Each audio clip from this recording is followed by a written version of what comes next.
I don't know. Let's pick a color. Let's do like a red. So, and by the way, I've just pressed file and then hit new to make a new document. So I can do that again. Let's title this screenshot number 2. So I picked a red color, or let's do like a pink. Let's say I wanted to draw a heart. So I'm just going to draw a heart. Okay. And then let's say I accidentally like messed up the color over here. So it's a different color. If I wanted that color back, to use the eyedropper, I'd press this little thing up here, click on the color, and then automatically you get the color back. So then if you clicked your drawing tool, then you can color again. That's not a very effective way to do that, but so yeah, that's how you use the eyedropper. Then if you wanted to use grids and rulers, so the rulers you do Command R, and then these things up here pop up and they help you align things and get that all right. So let's say I wanted to add, like, I don't know, a point at 1 over on this side and 3 on this side. Then that was wrong. Command Z. Then you find the right middle. And you can put a point there, and then you can draw from there to add more alignment. So I could go all the way to like 4, and then down to like 2, and then over back here, down to 2, and draw it across, and then that was a bad drawing, but I have a box. And that helps you align things to get everything right. So if I wanted to, let's get rid of all of this actually.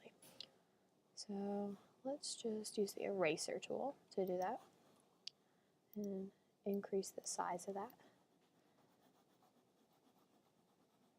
So basically, let's just start over. And let's say we wanted to use a shape. So let's do an interesting shape. Like maybe a heart again. Well, no, let's change it up. Let's do this little flower thing. So you're just gonna put the shape down, and then it automatically becomes the color you use last. But if I wanted to change it, I can again use the eyedropper, and well, I can't use it right now because I don't have any other colors, but I could click here, go down, change it to like a blue. Well, you gotta go to shape. Shape, click fill, and then change it to the blue. And then there you go. So let's say I wanted to add some effects on this layer. You press this little FX button down here and go to blending options. And then I can, let's move this so you can see. Then I can click bevel and emboss, which adds a little like oomph to the sides, I guess. And then I could do, let's see, some color overlay, which basically just changes the color of the shade of the whole layer, I guess, but since I like that color, I probably won't do that.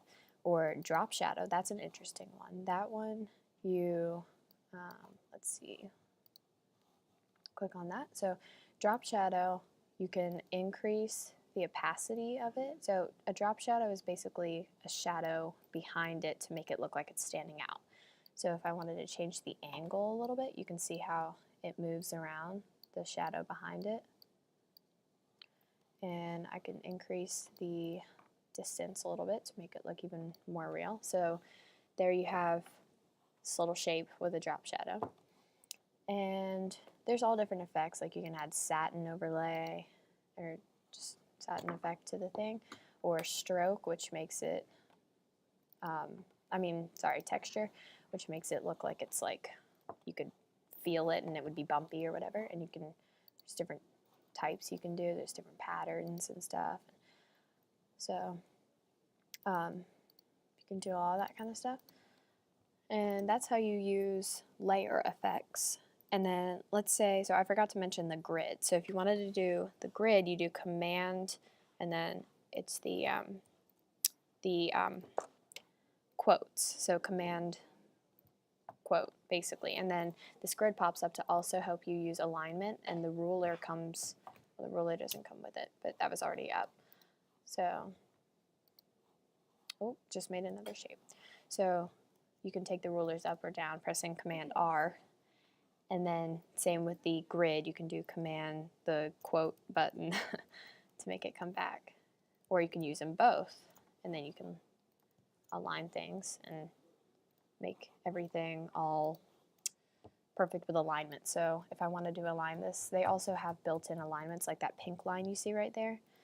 That helps you align things. So then this is aligned with the 3, the 3.5 line, and the 4. So next I'm going to show you how to use some contrast. So click Adjustments up here, and then find Contrast, Brightness, Contrast, and then you're just going to basically pull the contrast up or down. But you really need a background, so let's add a background first. So maybe we wanted, let's get rid of the grid and the rulers. So let's add a, let's just add a background. So we're going to go to the, gotta find it. Gotta go to the, there we go, paint bucket, and I'd say let's do like the opposite of blue, which is like a reddish. So let's do like a reddish, like there. So you just click the out. Why did that turn blue? That's because I clicked the wrong thing. So don't do that. So click on the red, and then you can paint. You can drop the thing, and it turns the whole background because that's the layer I selected over here, and it turns that whole layer that color. Unless you have different lines, and that gets into more complex stuff. But so you have your shape and your red background, and if you wanted to increase the contrast of, let's do the shape again. So click on the shape layer, and then click on Brightness, Contrast, and Increase. And then you can see how everything gets just like more intense almost, like it's just, you can really see a difference between the two colors as opposed to something like that looks kind of dull. So I don't know, maybe we'll do something kind of high contrast but not too high. And then let's talk about exposure too. So this is like exposure to light and exposure to the different, yeah, as you can see, like it's similar to brightness, but it's more about like whiteness, I guess. So you can add some exposure, or you can take some away to make it darker. And do like something like, there we go. That's just a little bit more exposure to make it look, I don't know, just kind of brighter and out there sort of. So you can mess around with these other different adjustments. Like we could do some brightness too. I forgot to mention that. So you could see that makes it look a little washed out. So you could decrease a little bit. So now it looks really dark. And then you can do contrast a little bit more to make it more intense. And now it looks, it stands out. Like it's, you really see, when you look at it, you first look at the blue part. That's what contrast helps do. It helps bring things to the eye, you might say. So that's really most of what I'm going to show you today.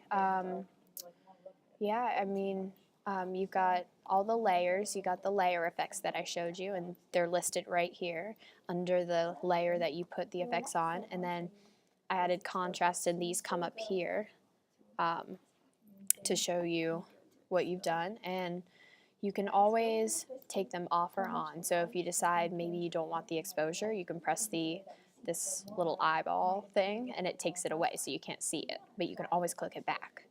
And then same with these other ones. If you decide you don't want it, you can just click it there, and it goes away.